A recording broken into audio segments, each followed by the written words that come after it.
Вітаю! Мене звати Ольга Шевченка, я креативна директорка Vintage Web Production. Це історія про мого вчителя і про те, як важливий комфорт в складних ситуаціях. Почалося дуже давно, я ще в школі дуже сильно полюбила такий предмет, як комп'ютерна графіка. І мені тоді дуже подобався Photoshop. Друзі дізналися, що я вмію малювати не просто руками, а ось тут, в ноутбуці. І сказали: слухай, ти не хочеш взагалі попробувати себе в веб-дизайні? Я така: що це?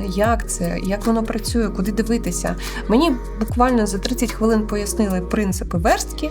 Потім я 2 роки пропрацювала на фрілансі, і вже мене запросив Vintage, сказав, що ти на джуна підходиш, давай спробуємо з тобою співпрацювати. І ось ми така вже трошки нагороджена агенція, і до нас звертається клієнт з Америки. Каже: мені треба, щоб ви мені розробили сайт. Клієнт займається виробами з натурального льону. Задача зробити дуже бутікову, дуже лакшері історію, щоб можна було передати якість його продукту.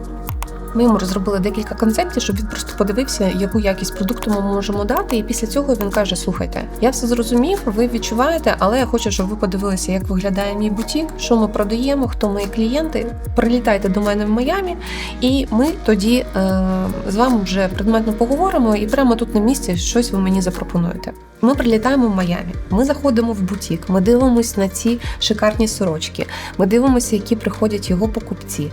Ми відчуваємо цей вайб літа, моря, бризу, лакшері, дорогих продуктів. Тоді ми були 1 тиждень всього в Америці, тому ми малювали дуже швидко. І так як різниця в часі доволі велика з Києвом, то бек-офіс постійно з нами працював. Поки ми спимо, вони закінчують те, що ми їм поставили.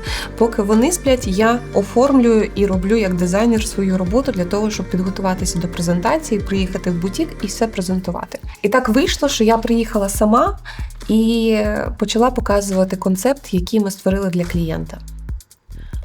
Хвилин 40 я вислуховувала, яка я негідниця, що я приїхала сюди, щоб відпочивати, що я взагалі не розумію, що це за продукт, як він повинен виглядати, як з ним треба працювати і що це взагалі за робота. І після цієї зустрічі я вийшла не те, що просто засмучена, в мене просто впав і розвалився весь мій великий дизайнерський внутрішній світ. Бо я думаю, як так? Робота ж класно виконана, технічно, в трендах, з точки зору UI, з точки зору композиції, з точки зору типографіки, з точки зору UX, з точки зору запиту клієнту.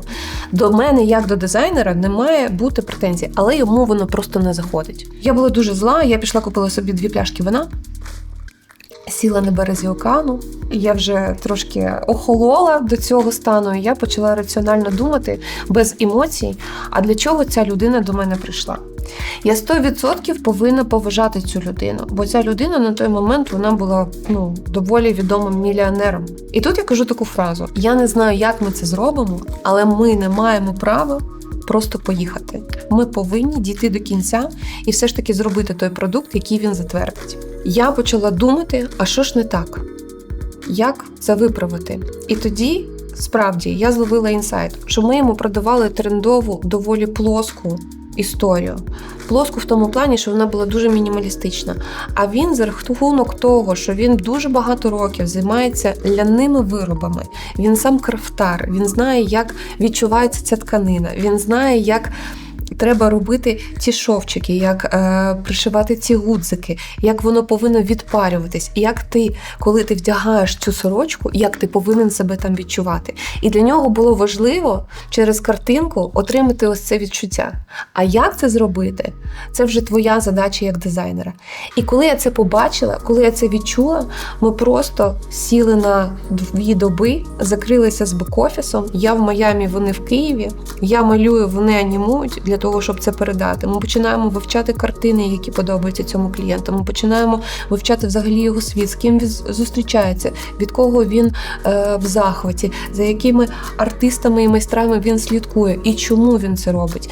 І ти, коли як дизайнер працюєш, дуже важливо потурбуватися про свій комфорт. Ось я розумію, що в тій ситуації, коли я була дуже зла, дуже обурена на того клієнта, у Майамі не було улюбленого крісла, але був мій класний ноутбук, на якому були всі файли, була мишка, яку я могла налаштувати під себе. Додатковий поінт до вашого комфорту.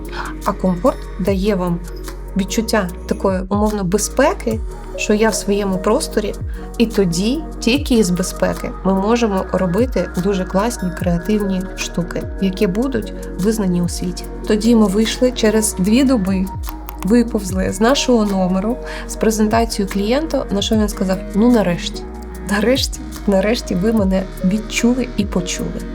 І ця історія мене навчила тому, що ніколи не здавайся. Ти просто відкидаєш варіант, що може бути по-іншому, що ти не затвердиш цей макет. Ні.